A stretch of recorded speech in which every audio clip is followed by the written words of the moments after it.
This is the material for September 3rd, and today we're going to talk about the r-theta-z coordinate system from Chapter 12, Section 8.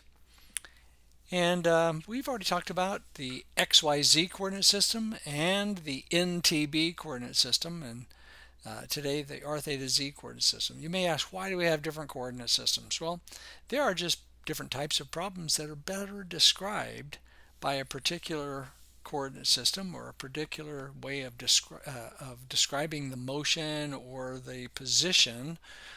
Some just work better than others. And what we'll find is that if the position is described by a distance and an angle, then the r-theta-z coordinate system works very well. And circular motion, carnival rides, motors and cams, lots of types of mechanisms, radar tracking systems are good for this type of, are better described or are well described with this type of coordinate system. So here's a little example. Let's say we have a fixed point here. We have a position. We have a curved path. I have a particle traveling along a path. If the position of the particle at any particular time is measured from a fixed point in terms of a distance, r, and an angle, that's your clue that this is an r-theta-z coordinate system. The r-axis was pointing away from the origin. The theta axis is going to be perpendicular to the r-axis, pointing in the direction of positive theta. So in general, we'll have a positive distance and a positive angle. Most of the time, the positive angle will have a little arrow on it so you can clearly see which direction is positive. There is a z-axis, and it is perpendicular to the plane made by r and theta, and it would be positive out of the page. Like NTB, the coordinate axis travels along with the particle in such that what we're going to say is that the coordinate axis, even though it has a fixed reference, the coordinate axis is really right there. In other words, this will be the r-axis pointing away from the origin. The theta axis is perpendicular to that, and so this will be the way we'll describe that right there. So it travels along with the particle. Now, all coordinate axes, all coordinate systems, XYZ, r-theta-z, or NTB, have axes that are mutually perpendicular to each other. But the actual velocity and the acceleration are always found by the square root of the sum of the squares of those components, such that all will be the same regardless of the coordinate system used. And we're going to talk about that in just a little bit. All right, what is r theta? You could suggest that this is a something that's circular. You got a ball sliding out a slot. Clearly, the position away from the center here could be described as that distance. If the thing is moving at an angle, the position could be also described by that angle. Well, r is going to be the position away from the center. It's going to be that distance. If there is a speed, in other words, if it's moving away from the center, it'll have an r dot. And if it's accelerating, there should be an r double dot. Same thing with this angle. The angle may have a position, but if the angle is changing, there may be a theta dot. If the angle is accelerating, if the change is changing, then there will be some angular acceleration, theta double dot. It could also be something like this. This is what I call a robot problem, which is primarily a two-dimensional look, but you could have a slider that is moving along a rod here. Again, there may be an r and a theta. The theta, positive theta, would be measured like that. Now here's just a couple of things. If the r dot is equal to 0 and r double dot is equal to 0, that means r is a constant. If that's the case, then it's just traveling around in a circle. That's circular motion. And we do have a fair number of r theta problems that are in circular motion. Now if theta dot and theta double dot are 0, then it is motion in a straight line. In other words, the angle isn't changing, then it's just moving like this. That's not a very interesting problem. We're not going to have any things where there is no theta dot or theta double dot. But most of the time, we'll have a combination of r dots and r double dots and theta dots and theta double dots. Now here are some equations. Now you can look through the literature in your textbook and kind of see how these things work, but similarly to the x dot and the XYZ coordinate system where we x dot and y dot, here we'll have theta dot and theta double dot, and theta dot would be described or defined as d theta dt. Theta double dot would be the change in theta dot with respect to time, or d theta dot dt. Similarly, r dot would be dr dt and r double dot would be dr dot dt. Again, similar to the other equations and the other coordinate systems. Now, a thing to remember here, theta is always in radians, and theta dot and theta double dot will always be radians per second or radians per second squared. R dot and R double dot are all units of length. The actual equations that we will use, I'm not going to go through the derivation of those, but there could be a change in the r direction, r dot, and that will be the velocity in the r direction. If there's a change of, if the velocity in the, if the particle has a change in, has a velocity, excuse me, in the theta direction, that will be r theta dot. Here are the equations for acceleration in the r direction and acceleration in the theta direction. And we'll go through these a little bit more later. Right now you don't actually have to memorize these. These are on your equation sheet, so you can refer to them there. But acceleration in the r direction is r double dot minus r theta dot squared, and acceleration in the theta direction r theta double dot plus 2r dot theta dot. Again, if r is constant, then r dot and r double dot are 0, and that's when circular motion occurs. If you need some magnitudes, it's just the square root of the sum of those squares. And just recognize that the problem lends itself to r theta if the position is described by r theta, and those are the problems we're going to talk about. Well, here are just a couple pictures contrasting the NTB and the r theta z coordinate system. And what I may have said before is that for circular motion you can use either one. In other words, the answers are going to be the same, and it's pretty easy to describe them in either the NTB or the r theta z coordinate system. So let's just look at that real quick. In the NTB coordinate system, we have a velocity in the tangent direction. Velocity in the tangent direction. We know that velocity to be equal to r theta dot. In the r theta z coordinate system, we said the velocity in the theta direction is our velocity theta, v theta, and those are going to be equal to each other. In other words, here is the r-axis, and the theta axis, and those are going to be the same. How about acceleration in the tangent direction? We'll have an acceleration in the tangent direction that looks like this, and then from NTB we know that to be equal to r theta double dot. From the r theta z coordinate system, it is r theta double dot plus 2r dot theta dot. However, if r dot is not changing, in other words, if r dot is 0, then this term goes away, and you can see that the magnitudes are the same, and the direction, of course, is the same. How about in the normal direction? If we had velocity in the normal direction, we've already said that it's against the rules, but let's just contrast it here. Let's say the velocity in the normal direction is equal to 0. We know the velocity in the r direction is equal to r dot, but if r dot is equal to 0, then those are all going to be the same. So in other words, there is no normal component of velocity. How about acceleration in the normal direction? A normal. We know from NTB that is equal to v squared over r. From r theta z, it is r squared minus r theta dot squared.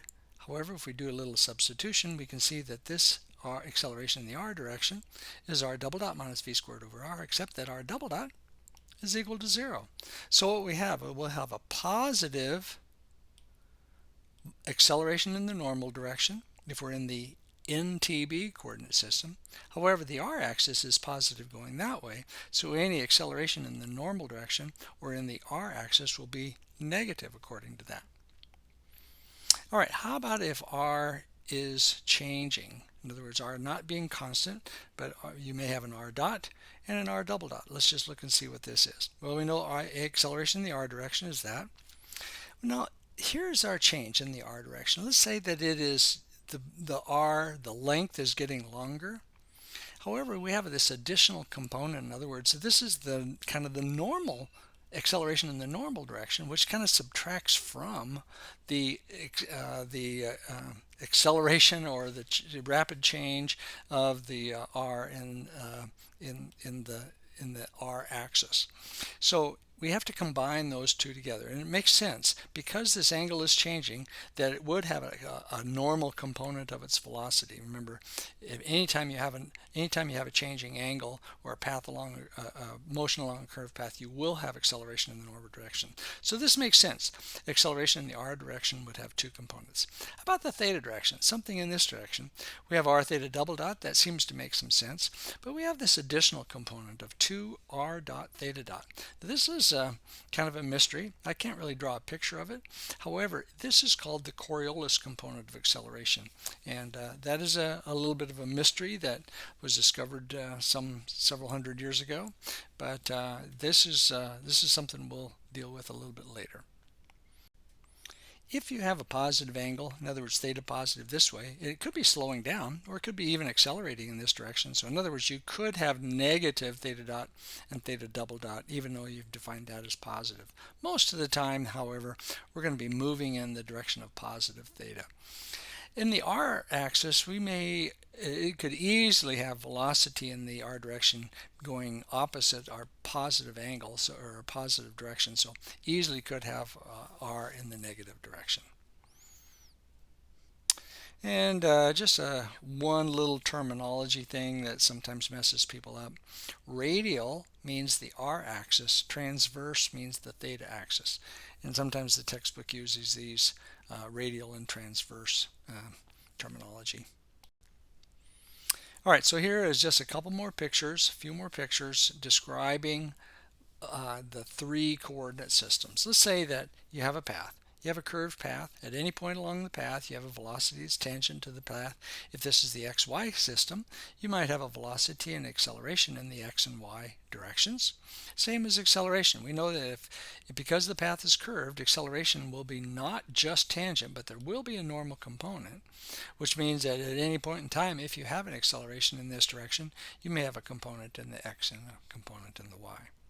How about if this is the NTB coordinate system? Here we have a center of rotation, or an instantaneous center of rotation. We'll call that the distance between there and the path is going to be rho. And again, the curved path will have a tangent axis going this way, the normal axis pointing in toward the center. And again, because the velocity is always and only tangent to the path, there's never a normal component of velocity. The acceleration could, though, have a tangent component and a normal component. You take the square root of the sum of the squares and you still get that acceleration. How about if we look at r theta z? Here we might have the same path, but we're describing it as a fixed point here with a distance and a positive angle. Again, tangent to the path is going to be the velocity. However, it could have a velocity in the theta direction and a velocity in the r direction. Similarly with acceleration, you may have an r double dot, which means you may have an acceleration in the theta direction and acceleration in the r direction. In all cases, however, the square root of the sum of the squares of these two will equal that. The same as here. The square root of the sum of the squares of the normal component and the tangent component will equal the acceleration, and the same similarly with velocity. All right, so which coordinate system should I use? At this point in time, it may be a little confusing. So I've printed these in your notes so you can kind of just see it. But if the origin is fixed and the data in the problem asks for velocity or acceleration in the x and y component system, in other words, x dot, x double dot, y double dot, then obviously choose x, y. If the data or part of the problem suggests that the velocity or acceleration are tangent to the path, then use nt. And you can see a few problems there that describe that. Now the most obvious one, however, is if the position is given as a function of r and theta.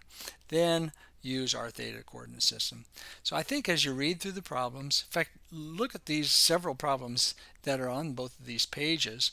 Look at how they're described, and I think you'll see that, oh, if it says a theta, oh, and it talks about a length of r, it's pretty easy to see that there's something mentioned in the problem of how the position is described that you can use to determine which coordinate system to use to approach the problem.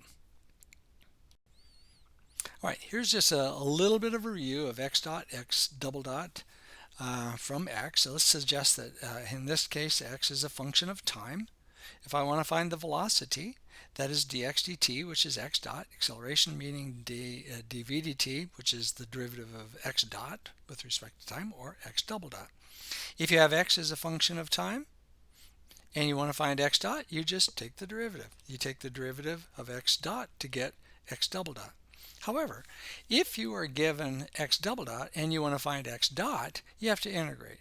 And so you just take your x dot function, stick it over here and suggest that dx dot is equal to x double dot dt, and integrate both sides, and then you can get that. Similarly here, if you're given this and you want to find this, then say that dx is equal to x dot dt, dx is equal to x dot dt, have to integrate both sides. Here where you're doing that, you may find that there are some initial conditions that you have to evaluate. On this side, because this is going to be functions of time, those will always go from 0 to t. Now, with thetas, very similar. In other words, if you are given theta dot and you want to find theta, then you say that d theta is equal to theta dot dt. And you integrate both sides. Again, you may have some initial conditions to have to worry about. So here, this little example, we have this rod that is rotating in the horizontal plane. There's a collar right here that's moving outward as it rotates, such that there's a position r and a direction theta like this. All right, and here's some details. Theta dot is 0.6, which is a constant. And collar B moves with a speed of r dot equals 4t squared. And then here are some conditions. What we want to do is find the velocity and acceleration when theta gets to be 1.5 radians. All right, well, let's see what we can set up here. So let's say that theta dot is equal to 0.6. Theta double dot is going to be equal to 0 because that's a constant. How do I find something about theta? Well, again, theta dot is equal to d theta dt. D theta is equal to theta dot dt. I can integrate both sides going from theta naught to theta, and this is going to be equal to 0.6 dt from time 0 to t. All right, let's integrate that and see what we've got. Theta minus theta naught is equal to 0.6 t. All right, so now we have an equation describing theta. Actually, let's go ahead and finalize this. Theta, I was given some information about theta naught. At time is equal to 0, theta is equal to 0.5. So I can say that theta is equal to 0.5 plus 0.6 t. All right, I can't solve for theta yet, I don't think, but not sure. Let's look at the r's and see what we got. All right, let's try the r's. I'm going to say r dot. R dot is equal to 4t squared. R double dot, I can just take the derivative of that. That would be 8t. Now r, since r dot was given as t squared, I know that r dot is equal to dr dt, and dr is equal to r dot dt, which is equal to 4t squared dt. Now I got something I can integrate from r naught to r and 0 to t. Let's see what we get there. So this would be r is equal to r naught plus, what is that? That would be 4t cubed over 3. All right. Now, can I get some numbers here? What have I got? Got some r's, and I got some thetas. If I knew something, what do I know? Well, let's go back and look at the conditions here. It says that at t is equal to 0, r is equal to 1, theta is equal to 0.5. Oh, here's a clue. what we want to do is find the velocity and acceleration when theta is equal to 1.5. So 1.5 radians is the end of the problem.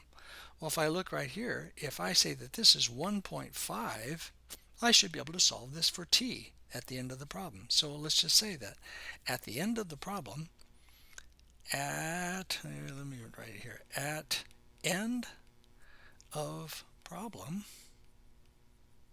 we got 1.5 is equal to 0.5 plus 6t. So t is equal to 1.667 seconds. That's t end. Using all that, I can plug that now into all of my theta, or all of my r things, and so r dot at the end of the problem is equal to 11.11. R double dot at the end of the problem is equal to 13.34, and r at the end of the problem is equal to 7.172. And these are going to be meters per second squared, and then meters. All right, that's the way we always get started on all of these problems. Figure out what the pieces are. Don't start plugging things into any actual acceleration or anything until you get all of the parts.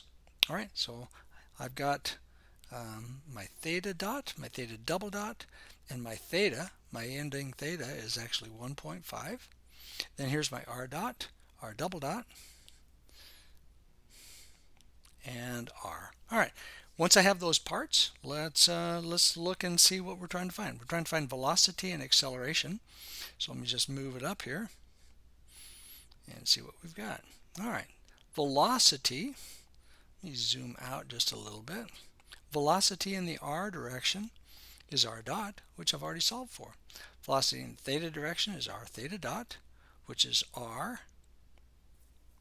Theta dot was, go back up here, theta dot was equal to 0.6, and we can solve for that. Velocity, the magnitude of the velocity then is going to be the square root of the sum of the squares of these two parts, and we'll get that. Same thing for acceleration. Acceleration is r double dot minus r theta dot squared. Acceleration in theta, r theta double dot plus 2r dot theta dot. Plug all the parts in, take the square root of the sum of the squares, and we'll get that. So final answer is going to be 11.9 for the velocity and 17.12 for the acceleration.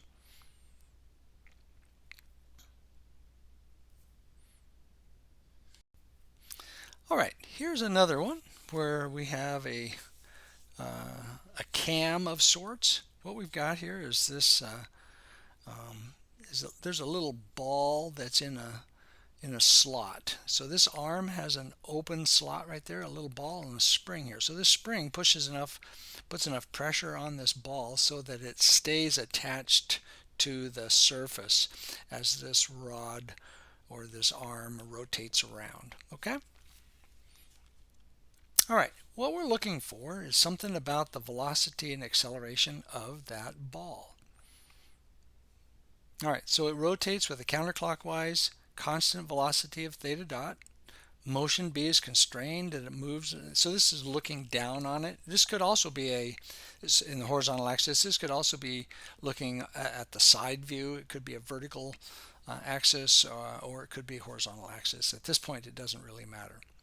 But what we want to do is discover something about how we can relate the r and the theta to get some r dots and some theta dots. All right, so let's just look at this.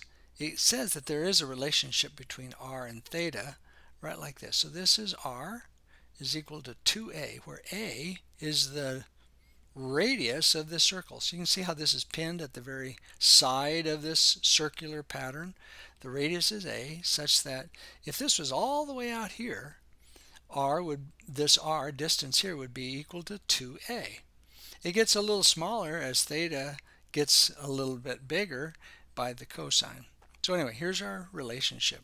Let's see if we can take an r dot and an r double dot. R, let's get the black pen. R is equal to 2a cosine of theta. Now, if we want to take a time derivative, we take the time derivative of both sides, d dt of both sides. Well, derivative of r is going to be r dot. The derivative of 2a, now a is a, well, let's go ahead and put what we know. This is going to be dr d theta dt. So this is the chain rule in dynamics is applied to an r theta position. So r dot is equal to, if we take dr d theta, what is dr d theta? Where again, this is r. 2a is a constant, so let's pull that out. What is the derivative of cosine theta with respect to time? Or with respect to theta. In other words, derivative of cosine theta is negative sine theta.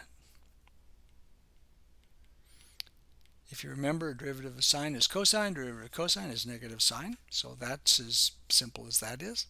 But we don't want to forget the d theta dt. In other words, we have to add a theta dot over here, just like we did when we were doing the x dot r dots. Okay? So now I have an r dot, an equation for r dot. If I want to find an equation for r double dot, I have to use the chain rule. So what I'm going to do is I'm going to call this my u, and that the v, and we're going to say that we're taking the time d dt again, d dt of both sides again. So I'm going to get derivative of r dot is r double dot. I'm going to pull out that negative sign and the 2a, factor those out. Now I have u times v dot, which would be sine theta, times v dot. V is theta dot, so that would be theta double dot. Now I'm going to say v, which is theta dot, times the derivative of u. Derivative of u is back to the chain rule within the product rule. So the derivative of sine is cosine,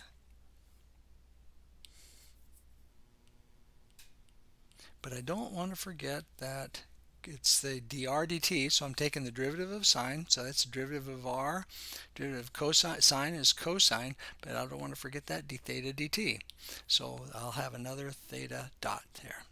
So this is going to be minus 2a sine theta, theta double dot, plus cosine theta, theta dot squared. So similar to what we did with xy coordinate system, you should see that there will probably be in their second derivative a theta double dot and a theta dot squared, which would be again similar to what we saw before. All right, here is another example of a outstanding r theta problem. What we've got here is a car going around a track. The track happens to be an oval track. It's flat here and it's got a semicircle kind of path here. We have a camera out here a ways, and he's focused on the camera, or the camera's focused on here. The camera's stationary, and we want to find out what the angular speed he has to have in order to keep up with this this moving car. Well, before we get started there, I just want to do just a little trig with you and just show you some of the angle relationships that you'll find helpful when we are doing some dynamics here. So let's say that we have, this will be the r-axis. I'll go ahead and draw that in there. This is the r-axis.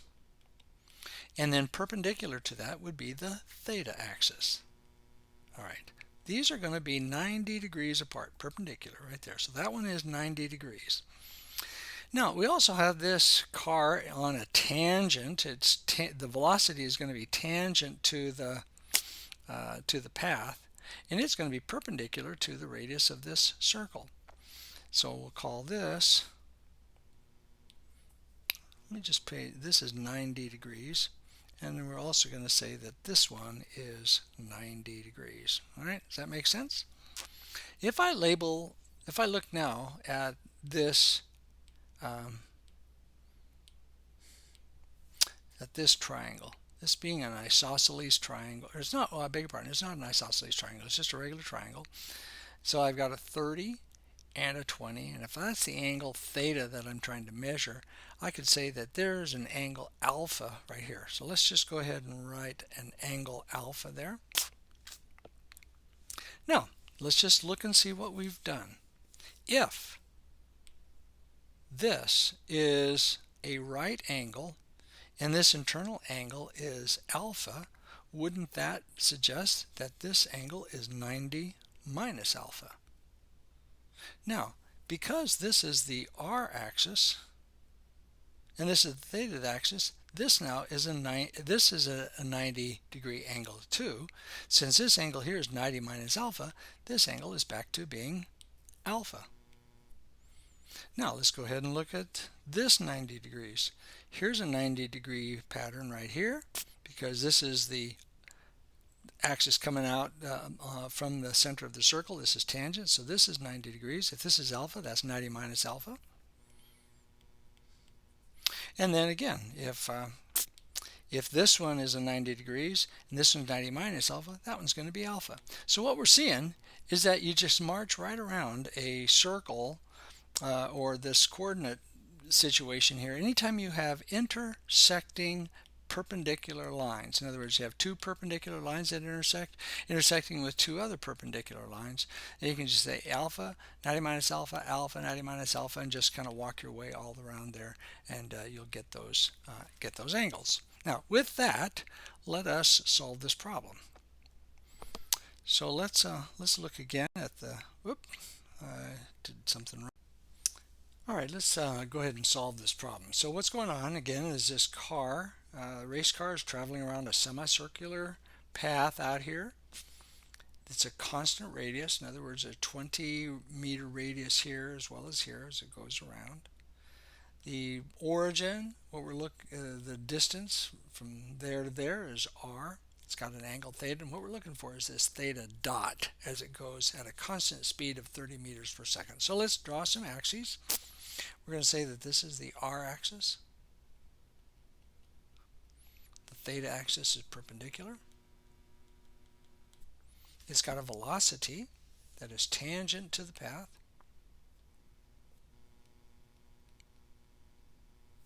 Now, the velocity is tangent to the path, which also means it's perpendicular to this radius, like that. But this velocity tangent is in between the theta axis and the r-axis, which means that it has some components, and I'll call that velocity in the r direction and velocity in the theta direction.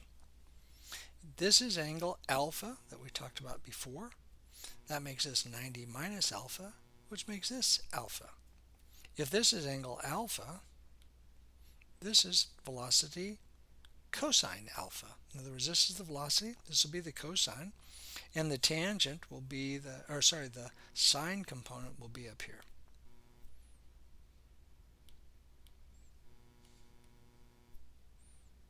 This will be v sine. But that's going to be the same as this VR right there. So I'm just going to leave that out and refer to the VR as the sine component. All right, let's see what we got. How can I find something about angle alpha? Well, we can use the sine law for that. If I know this angle, or this side and this angle, I know that 30 over the sine of alpha is equal to 20 over the sine of theta, and I can solve for that for alpha. If I need a relationship between r and this angle, I can use the cosine law. C squared is equal to a squared plus b squared minus 2ab cosine theta. And remember how we set this up. Theta is opposite this side, or the theta referred to in the equation is this side that's opposite that angle theta. So this would be C, side C in our equation. So let's go ahead and set that up. And you can plug the numbers in. You can say that 20 squared is equal to 30 squared plus r squared minus 20 30 r cosine theta, or 230 r cosine theta. Resolve that and you get a relationship between r and theta, which is pretty handy. Now we can resolve that at angle 30 equals r is going to be 39.2. We'll find that it goes in right there, or that's factored out of that to get there. Now, what we're looking for, though, is a theta dot, which means I need an r dot in order to get there. So let's take the derivative. I can take the derivative of this equation. Derivative of negative 500 is 0. Derivative of 2r would be 2r r dot. Factor out that negative 60. Oh, and it looks like what I've got in here is I have the product rule,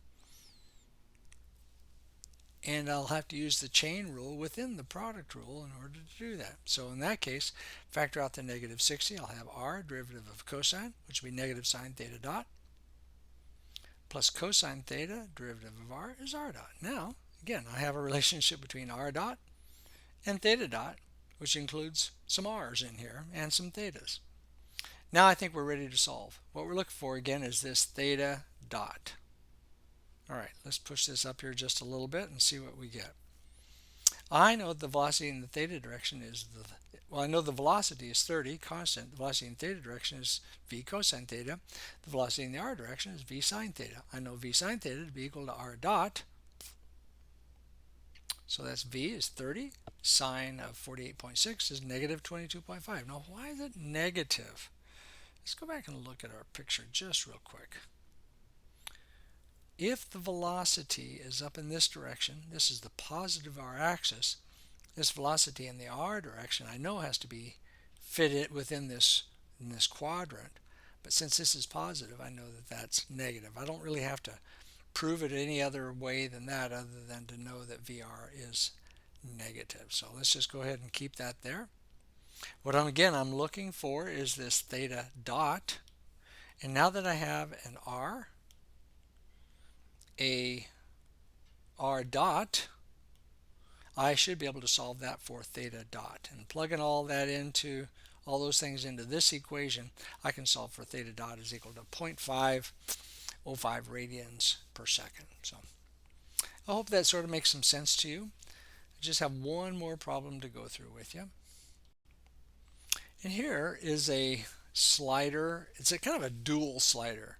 What I've got here is got a slotted arm here and a slotted arm here. This one is fixed. In other words, it's only going to stay in the vertical orientation. This one is rotating, and this little particle in here has to slide in both directions, but the actual speed is only going to go up. In other words, it is constrained to move in this direction as this thing goes. There's a relationship between r and theta, and you can see that it's given by the secant. And and what we're looking for is a magnitude of the velocity and the acceleration of that part. And what I want to just show you is what I'll say the hard way to start with, and this is the textbook answer. But you can see that you start with secant theta, take some derivatives of r dot and r double dot, and there's some pretty complicated stuff here. And perhaps you remember how to do all that from calculus or some calculus table or something like that. But what I want to show you is what I'll call the easier way. And go ahead and look through that. I think those notes are given to you. Let's talk about the easier way. Let's go to the next slide. And what we're going to do here is, instead of consider that this is defined as a secant, I'm going to say that this distance here is the cosine. So in other words, r, there's theta, cosine theta equal 4. R then is equal to 4 over cosine theta, which is 4 to the cosine minus 1 theta, And so what I'm going to talk about is two ways to find r dot. If you set this up like this way, you can do r is equal to 4 cosine theta, cosine negative 1, which is also cosine theta minus 1, is of the form of u to the n, or 4u. And you can see that du to the n would be n u to the n minus 1 du dt. And then du dt is going to be du d theta dt. So this is the chain rule. So let's just see what I've got. I've got this 4r is equal to 4 cosine theta. So d dt of that would be r dot. I'll pull out the 4. Derivative of cosine negative 1 would be minus 1 cosine to the negative 2. Now I have to take the du dt of the ins of cosine, which would be the derivative of cosine is negative sine theta dot. And I think this is easier. I think it's quite a bit easier define an r dot that way, and you can say 4 sine theta over cosine squared theta, theta dot. That's easier to me than doing it with the secant and that sort of thing. All right. So there you have another way of looking at some things. If you want to solve the problem, you can see the numbers here as you can get there. Evaluating it at theta equals 30 and theta dot is equal to 2, and you can get the velocity going straight up is 10.66. There's another way of doing this as well. Again, recognizing that the velocity goes straight up, this being the r-axis, this is the theta axis. There's going to be a velocity. This is the velocity, and so in this case it will have a velocity in the theta direction and a velocity in the r direction. That looks like that. Okay? And if this is angle theta, this is going to be angle theta up here. Walk through that and make sure I did that right, but I believe so. I think this is angle theta right there, which means velocity in the theta direction is equal to v cos theta. Velocity in the r direction is v sine theta. Anyway, going back to the way of doing this then, if you use the r theta concept, velocity in the theta direction is r theta dot, and you can see that r is equal to 4 over cosine theta and theta dot is equal to 2, and you can solve for the velocity of 10.67. So anyway, two ways of looking at it. I've given those answers or that work to you on your notes, and you can kind of look at that more specifically. Anyway, that's the end of today, and I hope that this works for you.